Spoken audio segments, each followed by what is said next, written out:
Okay, everyone. So I'm starting to get a little bit behind. It's already like 12:30 a.m. So I missed day five because I had class. I had to go do TABC, and then I was hanging out with friends down at Twin Peaks, and we had a good time.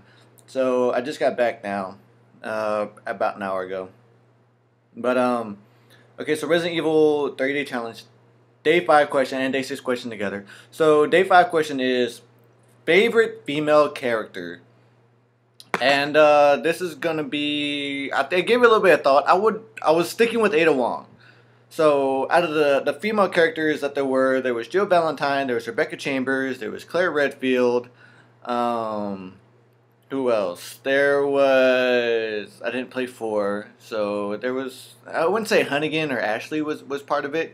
Sherry Birkin became a part in Resident Evil 6, as we all know, and Sheva. But I'm leaning towards Ada because after playing the games thus far, um, she has the most interesting story as far as from two um, to I haven't seen her in four yet, but there was a little bit of prelude from four and six, and just the way things played out in six too with her. I mean, she's become my favorite as far as character wise.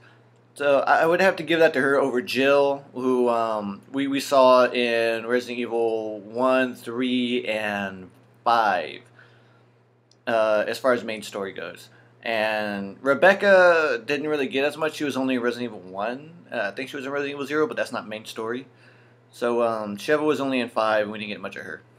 But yeah, definitely Ava. I love the whole um, just the whole character concept that came up with her as far as how the stories progress with her. It's just amazing. So Resident Evil 30-day challenge day 6 question is favorite weapon. Um, I talked a lot about in day 1 about the grenade launcher in Resident Evil 3. Having at least about a few grenades. That came back in Resident Evil 6, in case you didn't know. They had the nitrous rounds, which were the freeze rounds, similar to the same thing as freeze rounds in Resident Evil 3.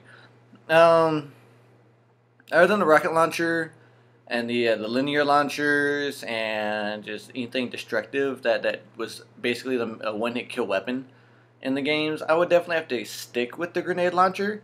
Mainly because in Resident Evil 2, when you got it, that thing held like the most god awful number of rounds.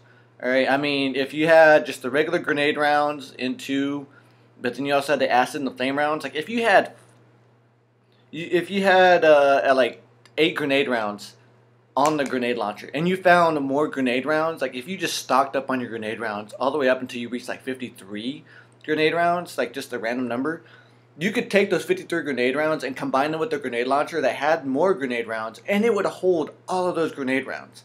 I mean, it pretty much didn't take up a storage space in your inventory. That's why I loved about it, because you had it. It was a powerful weapon, but it didn't take up storage space because you could just dump as much stuff in, as many rounds in that gun as you wanted, and it would hold them all.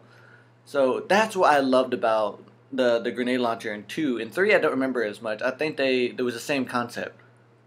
But yeah, that's definitely gotta be my favorite weapon, just because of that purpose. Tomorrow, I don't have class until late in the evening, so I will be able to get back on track and do. Um, Actually, I'll record day 7 and then I'll upload it at midnight because I'll be getting back late. So, day 7 question is least favorite male character. Which there are a lot of male characters. This storyline is heavily male driven as far as antagonists and protagonists go.